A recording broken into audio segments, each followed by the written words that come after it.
All right, everybody, welcome to the Locked On NHL podcast. And today, Gil Martin, as he usually does, fills in for Mr. Adam Denker for our Thursday edition, which is usually a power ranking episode. We will kind of weave in the power rankings, but there is way too much action going on off the ice with trades and signings, which we have to cover for today's episode. So strap in because there is a lot to talk about, and Gil and I are going to get to that right now. You're Locked On NHL, your daily podcast on the National Hockey League. Part of the Locked On Podcast Network, your team every day.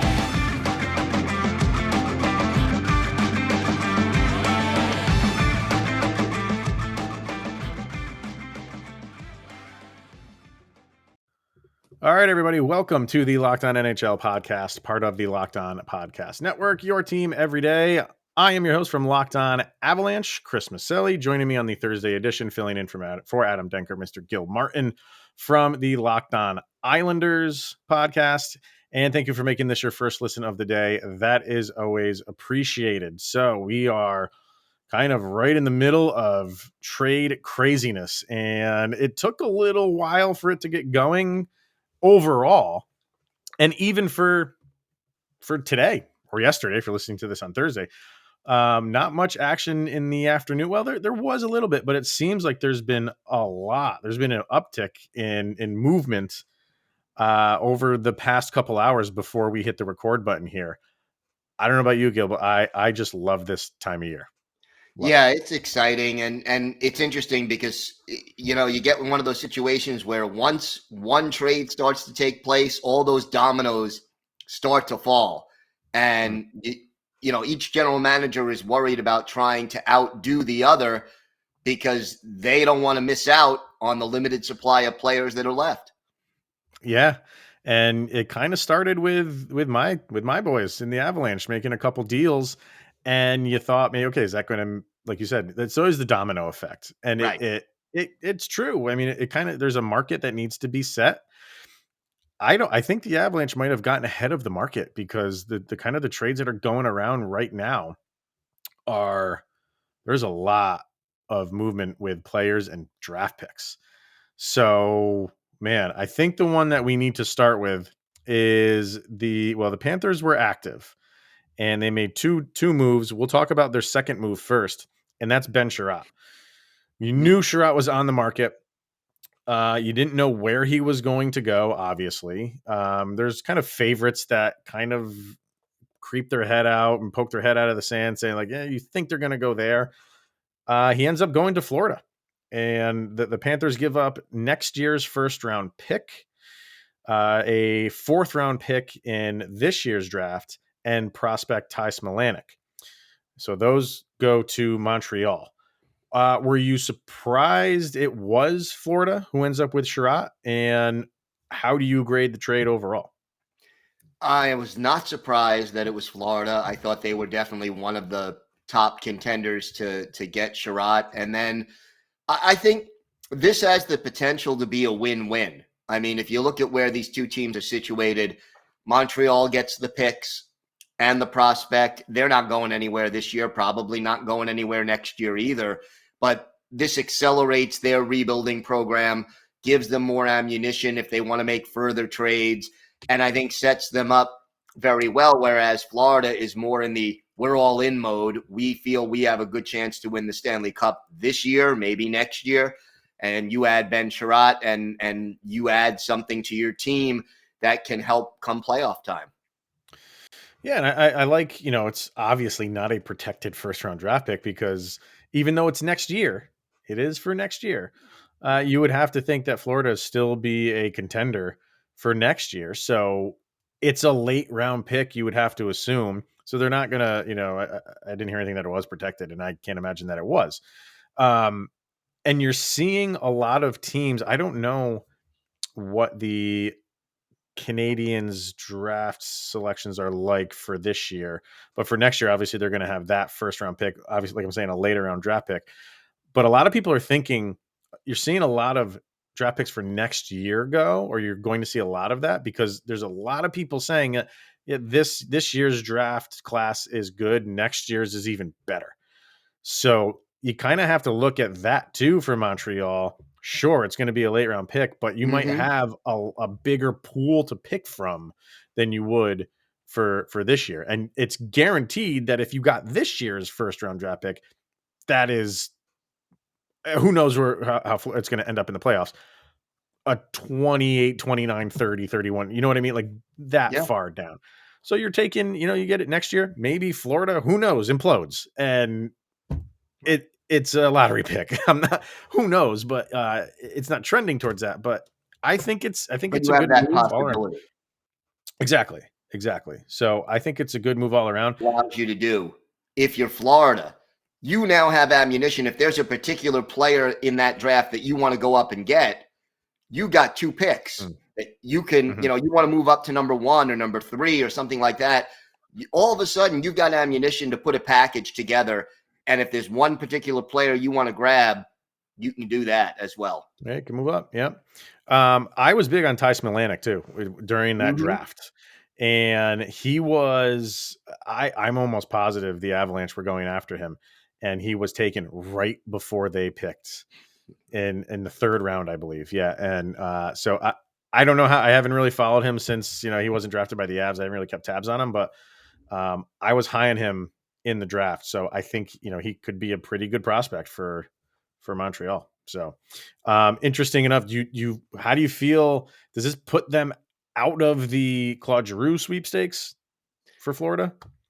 Oh, boy. I think it makes them a longer shot. I think it makes it less likely. Yeah, I mean they're up against the cap as it is, so they have to get creative. They have to get crafty. I mean, it's anything is possible. I've seen crazier things happen, but you heard that Giroux was favoring wanting to go to Florida.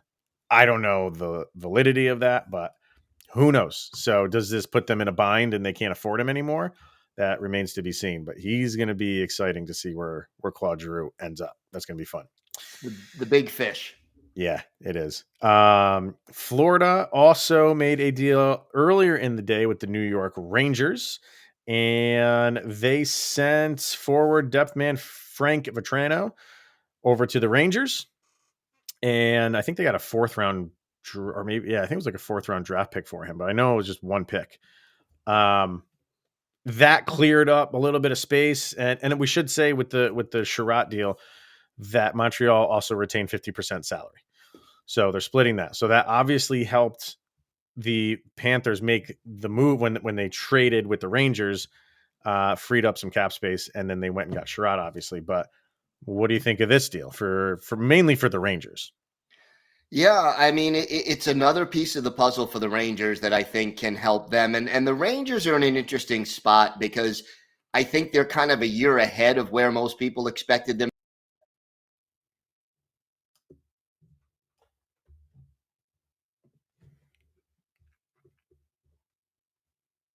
to be. So opportunity you get, they don't come on all that often. So I like this move. It's not a huge move, but it's a helpful move. And the Rangers are kind of fighting for home ice advantage in the first round of the playoffs and playoff positioning. And I think this will give them a little nudge down the stretch in the last 20 games or so. What do you Yeah, I think? think I think it's one of those moves that just gives a different dynamic in the locker room. You know what I mean? Just it's nothing that's going to move the needle a ton, but it kind of at this stage in the game Yep. for a season for a team that is towards the top of the standings, it just needs a little like nudge. A little It tweak. Yeah, it's that kind of move. It's a nice move. It's a pretty good depth move, and yeah, I think it just helps them going forward. And you didn't have to give up a lot to get him, so it's one of those. Yeah, why not? Let's just bring in some new blood type of thing. Yep. I liked it. So, more to get to with signing with the San Jose Sharks, one of their big fish, no pun intended. For a hey, but and a guy that was on the market or at least said to be in some circles, but he's finally signed. So we will get to that, and then couple other moves that could possibly potentially be made. And because this is Thursday and normally our power ranking show, we do have power rankings. We'll show those at the end and kind of tie in how this affects some power rankings moving forward. But first, betonline.net. And it is that time of year again. Did you fill out a sheet? Are you a NCAA basketball guy? I did do a bracket, yeah. Do you want to divulge your winner right now? No. Or okay, all right. At the end, if you win the entire Wolverines, I'll tell you that, unfortunately. Are you a Michigan guy? I am a Michigan guy. Yeah, I'm an alum. Yeah, are you really? I am. Did not know that. Okay. All right, we're gonna have to talk because that's my college team is Michigan. So nice. Not looking good for Michigan this year. I don't know. But it is that time of year again where it's college basketball's big tournament. It is finally upon us. From all of the latest odds, contests, and player props, betonline.net is your number one source for all of your sports betting needs and info. And it remains the best spot for your sports scores, podcasts, and news for this season. And it is not just basketball. BetOnline is your continued source for all of your sporting wagering information needs, including live betting and your favorite Vegas casino games. So head to the website today or use your mobile device to learn more about the trends and action. That's betonline.net. It's where the game starts. So I have to believe, because you're a Michigan fan and you don't want to divulge your winner, it's a rival Big Ten team would be. Maybe. Yeah. I'm on to you. All right. I respect that. All right. Yeah. You had Thomas Hertl being thrown around in some trade circles. I talk to the Sharks guys every once in a while because they would kind of throw around mock trades with some of my guys in the Avalanche. And I just always felt like he wasn't going anywhere. And some people thought like, oh, he could be traded and then go back and re-sign with them. And I just felt like they both wanted a deal to get done. He wanted to stay. They wanted him to stay. They just had to go through the negotiation process. Yep. And finally it happened. He gets 8 years, $8 million. I think it's like 8.1 or something like that. But in the end, everybody's happy. So were you of the mind that he could be moved, or you thought he was pretty well set in San Jose? I thought he could be moved, but I thought that was not everybody's first choice. And when you got the player and the team both saying, hey, we'd like to work out a deal, it just becomes a question of money. And look, I have Thomas Hertl with the Sharks since he came into the league, watched him develop, watched him become the player that he has. And I think it's mutually beneficial for the Sharks and for Hertl that he stays in San Jose. Such a big part of that team and their culture and their offense and their fabric. So, I think you get rid of Thomas Hertl during this offseason, you lose him. The Sharks are in full rebuild. Now they can retool a little bit. So I think it makes sense for both parties. Because they're not that far out. I mean, I don't think they're heading towards the playoffs this year, but I think they've overachieved this year. You know what I mean? I don't think they've really, a lot of people were not expecting them to do a ton. They are 26, 25-8, and they got 60 points on the season. As far as a wild card goes, even though I don't, they're probably not going to be there right now, they're only 8 points out. I don't think you can make up that amount with how many games are left. Be tough. But but technically you're still in the ball game. You know what I mean? You're not the only team below you in the division. Let me bring that up real quick. Is Seattle.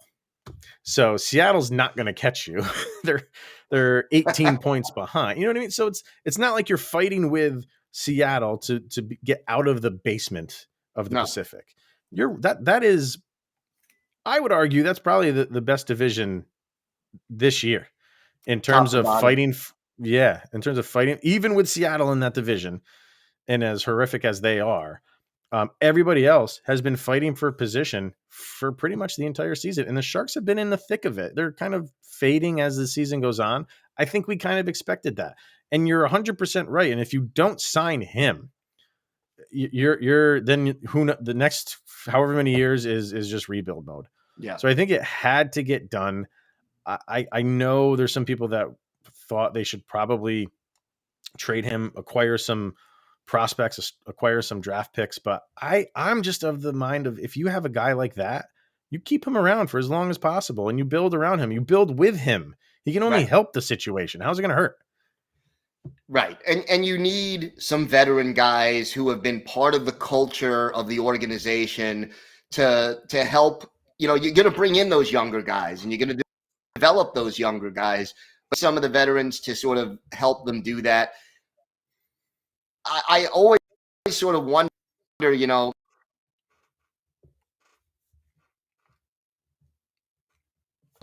Carlson got hurt. That really hurt make the playoffs this year, maybe, but sort of sets them up going forward for where they're going to get back to being a consistent player. Yeah, definitely. So I think it was a smart move. Me too. And then we want to get back to another trade that happened, and this was with Seattle. And I thought Seattle would be a little bit more active than they have been, trading and acquiring draft picks and maybe even prospects.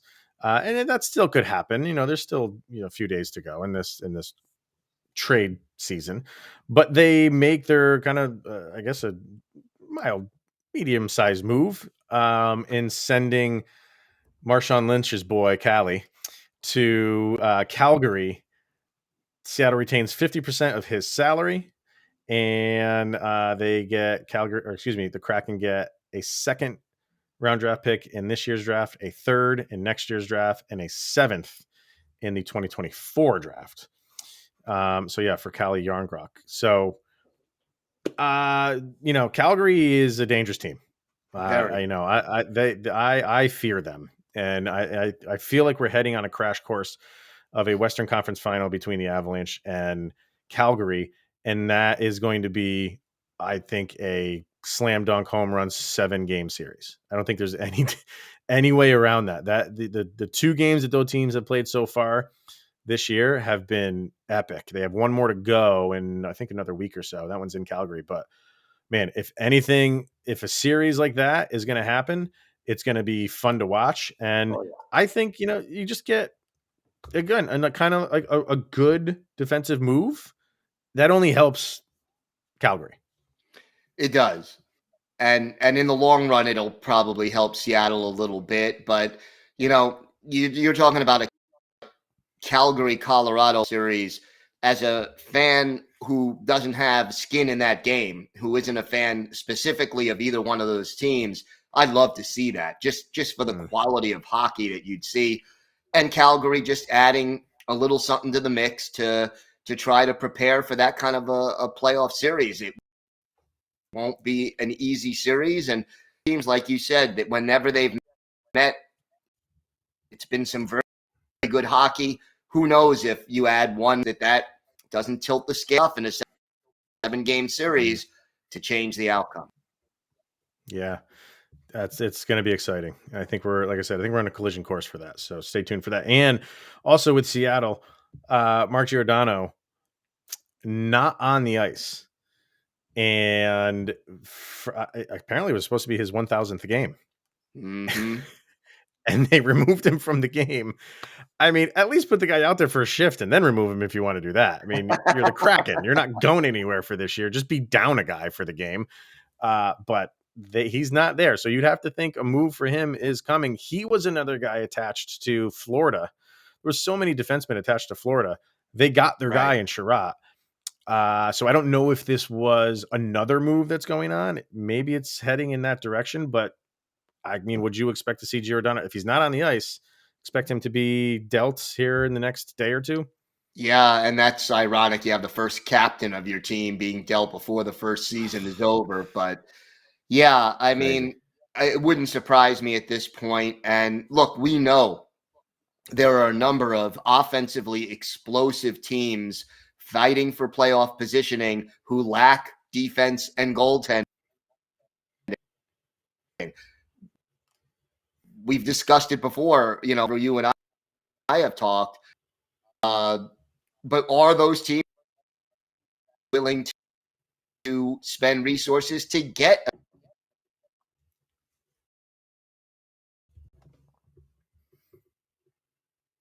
and like any out there come playoff time.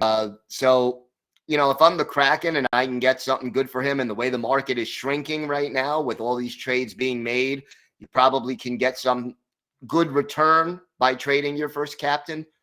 I think it makes sense for the Kraken to do that. It's just bad optics Yeah. to be an expansion team and name him your captain, and then 4 months later you trade him.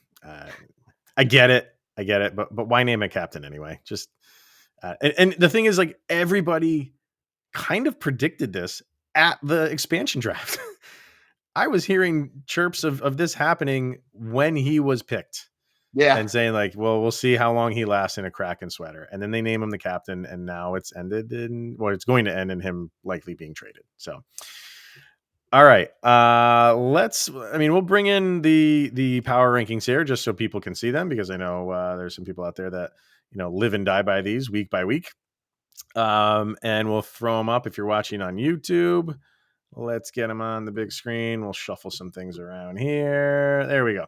Not much movement kind of in the top half. You still have the Avalanche at 1, Panthers, then Canes, Lightning, Flames, Penguins, Rangers and Leafs swap spots 7 and 8, Bruins at 9, Blues at 10. And that's the only movement, was the Rangers and Leafs swapping in the top 10.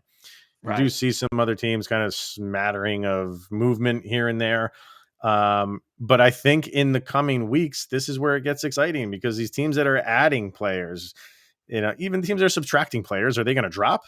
And the teams that are adding players, like, Calgary, and what are the Leafs going to do? You mentioned goalies a few minutes ago. They going to make a move? Do they make a move for Marc-Andre Fleury or something like that? Like, could that happen? They desperately need goalie help. If they get it, going forward, maybe we'll see these rankings shift. Very possible. I mean, you look at Toronto, and defensively and in goal, they need help. The goaltending situation even more so now. Marc-Andre Fleury is experienced. He's won Stanley Cups. He's taken teams on long playoff runs, even when he didn't win Stanley Cups.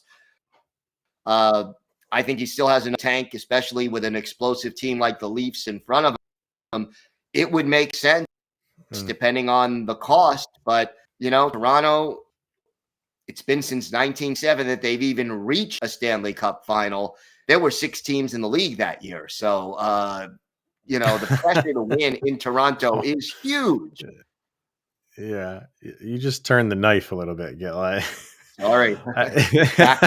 It's the facts, Jack.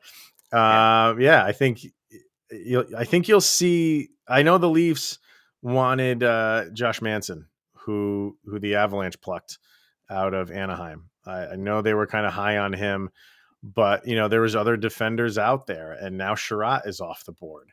I know they're looking for that. They're looking for some defensemen, and they're looking for goaltending. So are the defensemen just shrinking by the hour, and who's available? And are they going to have to end up with someone like Giordano?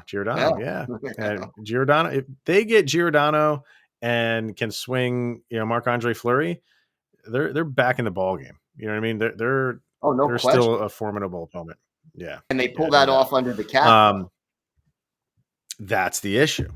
The issue. And I don't know. It's going to be tough. I do want to call attention to the Montreal Canadiens getting out of the basement on our power rankings. They have been down at 32. My God, since I think November. Yeah. And they have been dethroned by the Seattle Kraken, even though Seattle has 2 more points than Montreal. I think our hosts have had just about enough of Seattle, and the shine has worn off, and they are now they're now bottom feeding Kraken is what it's kind of fitting right now. No, Montreal, since Martin St. Louis took over behind the bench, they have been almost a different team. And, they're winning. They're beating some good teams even, not just some also-ran. So, on who's hot and who's not, they definitely deserve to move up a spot. And look out, Arizona, because even though Arizona's been playing well as of late, Montreal's right. So I mean, Arizona keeps this going, and all 5,000 people every night next year are going to be so excited to watch That's that right. team in that college arena. But they're playing much better. Didn't they? Are they playing tonight? I don't know if they were or not. I'm checking scores real quick. I thought they were on the ice. No, they're not. No. Um, yeah, but they're on fire. So Yeah. good for you, Arizona. Um, and another team kind of in free fall, the Vegas Golden Knights.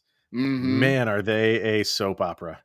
This is days of our lives every single day with Vegas. It's just, you thought all those moves that they made, and obviously bringing in Eichel, you were kind of afraid, and it just doesn't seem. I'm not saying it's Eichel's fault. No. I'm just saying it's not. Something's not right in Vegas, and they're kind of in free fall right now. Yeah, I mean, our power rankings, Dallas is ahead of them. Dallas is 15, Vegas is 16. And but the Knights are, I think, a point ahead of Dallas in terms of the last wild card spot. But Dallas has 3 games in hand. I'm almost positive, maybe 2, but I think it's 3. So not looking good for Vegas. Can they stop the bleeding? Yeah, it's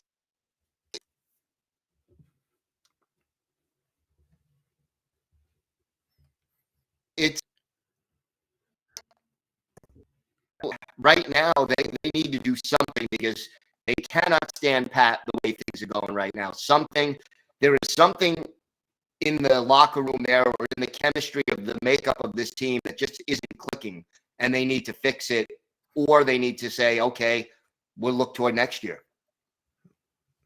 That's all. Yeah, they're not built that way. They're not. They're No, not built to say we'll look towards next year. Like, they go all in, for better or worse. Some people hate that about them, and they feel like the Knights should go through their licks and suffer like every single other franchise has ever done at some point, and they've it'll never had to happen. do that. It, It's on. I mean, it, it is on the verge of teetering right now, but it could go either way. You could see them snap out of this because they have great skill on that team. So they you do. you have to imagine, like, this could stop at any point, but will it? They're running out of time. You know what I mean? We got a month and a week, or I mean, month and a half, 6 weeks left in the 6 season. weeks. Yeah. So yeah, you got to stop this now. So some fun teams to watch on both sides of this right now. Teams like Vegas, do they keep falling? Can Arizona keep playing well? I think people want to see that happen. Uh, all of the trades next week when we do this Thursday show, the trade season will be over with. Yep. So we'll reassess there and where our team's going to be going up. You're going to start seeing some separation. This is where you start seeing that, like those, like, where's Claude Giroux going to be? Big question. There's so much left to go in the 4 or 5 days we have left of the trade deadline season. But this is what GMs were made for, and it's the most, outside of the Stanley Cup playoffs, my most favorite time of the year, because I just love seeing teams maneuvering for It, position and stuff like that. I it love it. is fun and always a surprise. And then there's always that one deal that comes in 15 minutes after the deadline that they made before the Yes. deadline but didn't report it, and then you get Yes. that little shocker. But it's always